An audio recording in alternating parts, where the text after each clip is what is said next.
Hi guys, it's Amy and you have found Amy Loves Crochet. I am super excited to share this project with you, so thanks for clicking on my video. I hope you enjoy it. So today's video is brought to you by a little flyer that I got from Michaels. I know that Hobby Lobby and Michaels both have these. I can't remember if Joann's has these little flyers, but they're just little projects that they offer them for free, hang there by the yarn so that, suggested makes. And this was with Cotton Angel yarn, which I do not have any of, so I had to look that up. Is it going to focus?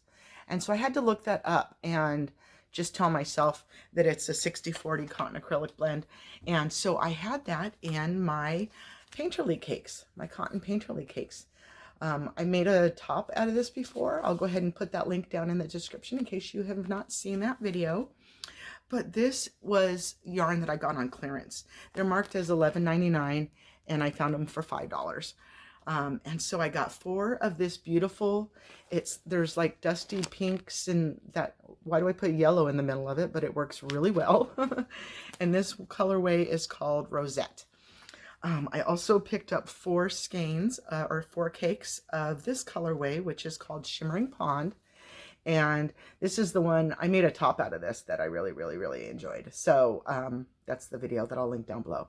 So I saw this pattern and it's just made with this really nice, now you can find this online as well. Just put in a triangle bag and you can find it online. And I don't know if there was a tutorial for it or if I just saw the pattern. I'm not sure. But anyway, I have a question on the dates. You know, like in the United States, this looks to me like December 2nd of 21 through November 6th of 21. And that doesn't make sense. Why are you listing dates backwards like that? So was that date range actually like February 12th through June 11th? I'm not sure. But so you can see that the pattern was done in just 2 solid colors. It's called Cocoa and Sea Salt. And I decided I wanted to take a yarn that I have, which is the same fiber, you know, the 60% acrylic and 40%, no, 60% cotton and 40% acrylic. But they're not solid colors. So my project did not turn out quite as nice as this. When I started it, I thought it would just be a blend of pink, and then the striped section would be pink and blue, and then the other one would be blue. So pink, pink and blue, blue. I thought that's the way it was going to turn out, but that yellow and the grays in there really made it look so different. So are you ready? Because I'm super excited. And this was another one that worked up really, really fast. So I highly encourage you to try the pattern. Bing! Look how cute is that. I am in love and I can't even say it. My face hurts from smiling. I did not enjoy, I enjoyed it, but I didn't enjoy it because it's a chain one, it's a single crochet, chain one, skip one, single crochet, chain one, skip one that alternate. So it's, what is that? The moss stitch? Is that the moss stitch or the linen stitch? There's another one I get confused in there. That's not, it's not, there's one that's single crochet and then double crochet in the same spot. That's not this. This is a single crochet, chain one, skip one. And then the next round goes down into that space. I am not going to line this. And so it is what it is. You've got to have the smaller stitches in that case. And so I worked with this with a 4mm hook. It calls for a 5mm hook, but I did use a 4. And so what you do is you make this long, I'll insert some pictures here and try to remember what the pictures look like while I'm talking. So you just make this long, long rectangle and then you fold it funny. And so that took me a few tries to do the folding to understand how I was supposed to fold it. But again, I'll put those pictures in here to show you kind of how it went along.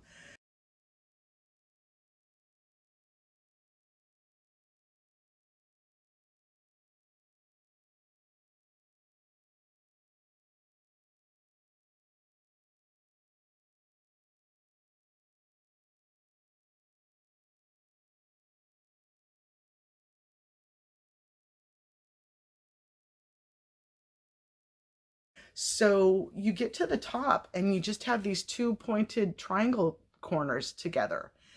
And then they have you make this like 15 single crochet back and forth, back and forth, back and forth, and then put it on there and sew it together. So it slides. It's not, you know, it's not tied, sewn into it. And so it's kind of rinky dink. I don't know how I put it together, because it has you just, when you do your start, it has you leave a really long tail, and then you're supposed to hook those together.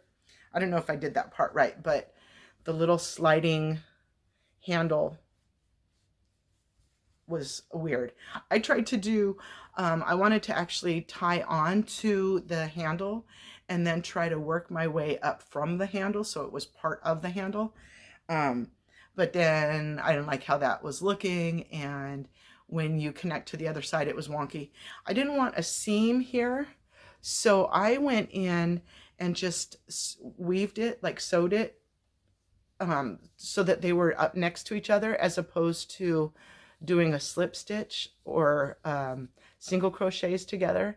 I sewed it side by, you know, so you don't feel a ridge in there. But I just thought that was so super cute. So what you do is, with color A, you work 62 rows with the first color, and then you join the second color, B, and then you're going to work 2 rows with B and then 2 rows with A, and then repeat that 14 times, and then do 64 rows with B. So you end up with 186 rows of what they call this striped pattern. I thought that my corners were supposed to meet up with the stripe, and it kind of didn't. So I'm not sure if I was on gauge or not. And I laid it out to measure it on my table, and then I forgot to measure it. And I just started folding it up and taking pictures of that. So I'm sorry that I did not get the full length of it. It is supposed to be, the finished product is supposed to be 18.5 inches deep and wide, it says. So your gauge is 19 stitches and 19 rows. That's a lot of work. I don't want to do that much work just for figuring out a gauge. So whatever. I like it. I like it just how it is. I really wished it, no. I wanted, when I first started working it out and realized that the stripes, like the gray and the yellows, were going to be in there and totally not give me my pink and blue look that I thought I was going to go with, you know. I don't know, there's a lot of yellow in there, but I didn't want to color control. So I've got about this much each left. It did not take the whole cake. So yeah, so if you've made a triangle bag, let me know how you went, how you did that. You know, if you went with this same Michael's pattern, or if you went with a different pattern. I'd kind of like to try this again with a different idea. I don't know, you know, that chain one, single crochet, chain one, skip one, it felt tedious. It felt like it was taking me a long time to do it. But once you could start to kind of see the colors coming together, once I got to the striped part, I think, then I was happy and getting excited, because then you kind of get to that midway point, and then you know it's all downhill from there, right? So there you go. I'll go ahead and post the Michael's link in the description line, so that you can go ahead and just jump right to it if you'd like to. But yeah, give it a try. Let me know how it goes. All right, thanks so much for sitting with me today. I sincerely appreciate your time, you guys. Have a wonderfully blessed day, and I hope you'll come back and see me again. Thank you. Bye-bye.